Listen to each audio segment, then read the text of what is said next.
Hi there, welcome to the latest episode of my 10-minute moan.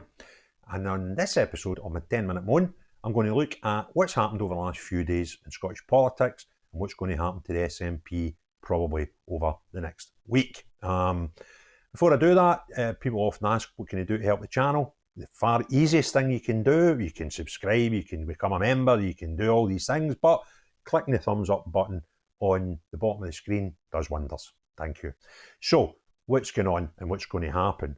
Well, since the fallout between the SNP and the Scottish Greens last week, we've seen, first of all, the Tory party table a motion of confidence in the First Minister, and that should be voted on next week. We've also seen the Labour Party, I don't know if theirs is actually submitted yet, but they're going to submit a confidence vote on the whole of the Scottish Government. Now, what difference does that make? Well, small differences. If the first one gets through, and that's the Conservative one to get rid of Humza, he's duty bound to stand down, although not legally bound, so it could mean nothing. However, I think that's highly unlikely if he lost a vote of no confidence.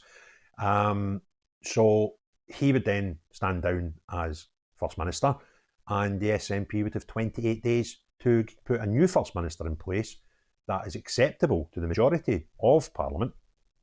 And if they failed to do that, we would go into an election situation and we would start all over again.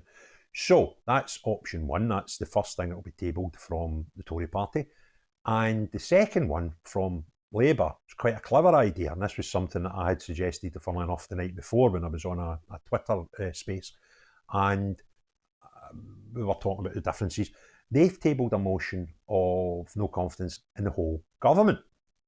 Now, what would happen then if that was to pass? We would automatically go into a new election. The SNP wouldn't have this 28-day period to try and get one to be agreeable to the rest of Parliament.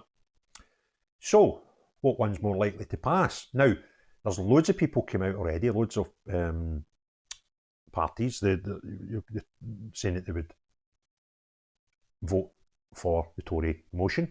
That's obviously the Tories, Lib Dem, Labour, and the Greens, who have said that they will vote against the First Minister in this vote of no confidence, which would mean if that was to pass, he would get the bullet if he wanted, which is a bit bizarre, but I think it would happen.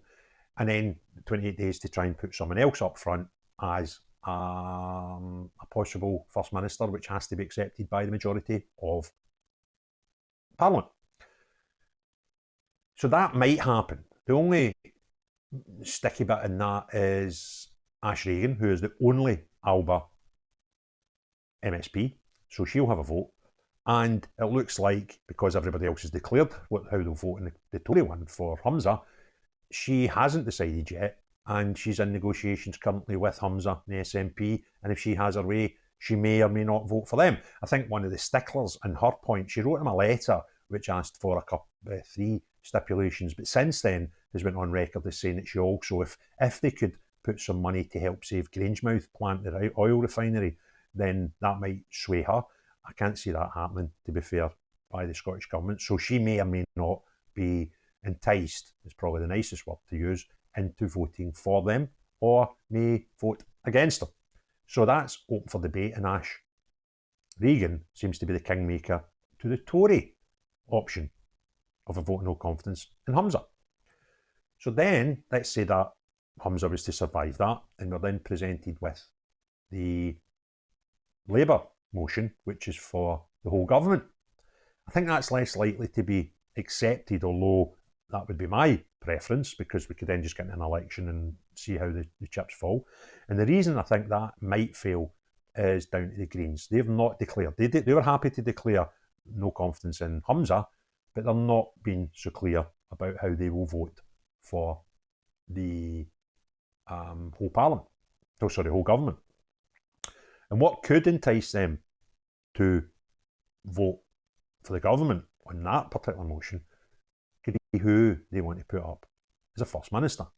Because if they say we'll put in a nice cuddly First Minister that is acceptable to the Green Party and their demands, then they would quite happily vote for them, I believe, and the whole government would be safe. So I think the whole thing now, the Tory motion on vote of no confidence for Humza lies squarely in the table of Ash Regan and the Alba party. Bear in mind, the Alba party, their boss is Alex Salmond, who was very recently had to go to a criminal court where he was found not guilty through an action which looked as if it was heavily led by the SNP. So that could be an issue, but who knows? It's politics. And if they promise enough to the Alba, Humza might be safe. So that'll remain to be seen. And then the kingmakers for the Labour motion, which is for the whole government, I believe that will lie squarely with the Greens, because as long as the SNP will put in an acceptable First Minister to the Greens, I can see them being pacified with that. Either way, I think it's more likely that Humza is either voted out of vote of no confidence or forced out with his SNP, who will need the support of the Greens to stop them all getting kicked out. So you imagine you're an SNP minister or just somebody in the back benches that's quite happy that you're in government. If you're looking and thinking we need the support of the Greens here, and the only thing we need to do to get their support is put in a First Minister who we quite like, but they will accept, and it's no Humza, that's probably where a lot of SNP MSPs are just now. So the whole thing, it's got a few yards left to run, but again, I can't predict the future, but I think using common sense and logic, it is probably more probable that by the end of the week, Humza's not the First Minister anymore. I would love there to be no government and we had to go into an election, but that's probably me more wishful thinking. And actually, as one ex-MSP that I've been speaking to over the last week put it to me, one of the best things and key things, attributes of being in government and politics is the ability to count. So when you get the figures in front of you and you consider what can and can't happen, then unless, and this is still, there's a possibility, maybe not probability, but possible, is some sort of revolt from within the SNP, where some of those backbenchers could, I don't think they would vote again for the Tory or the Labour motions. However, they could abstain.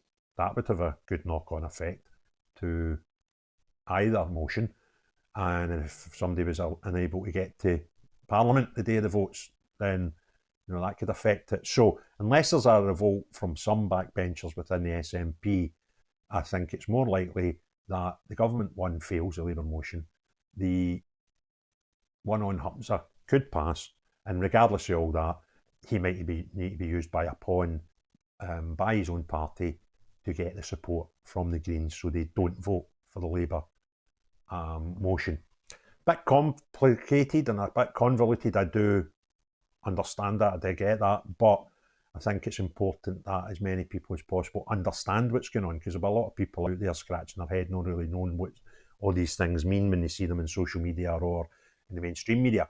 But that's where we're up to, and I think if I had to put a bet on Humza seeing out the next sort of week to 10 days as a leader of SNP and indeed obviously the First Minister, I would probably lean more to him not being the First Minister at the end of a week to 10 days. And I think it's probable that the SNP will remain in government, however, but fingers crossed that doesn't happen and other things can come into play over the next week. And I could get what I would really like, and that is SNP horse right out the door and the Scottish people being able to decide on what the new government looks like. One other small thing just to add and consider, I think, should anybody, and I'm not suggesting any particular person, but should anybody be charged with any criminality over the next week, it might have a problem with them voting in any of the motions, and that could have a big knock-on effect on either. So unless you're Humza, the cranks are still in the SNP, or any other crazy cult, everybody else, have a great day. Cheery bye now.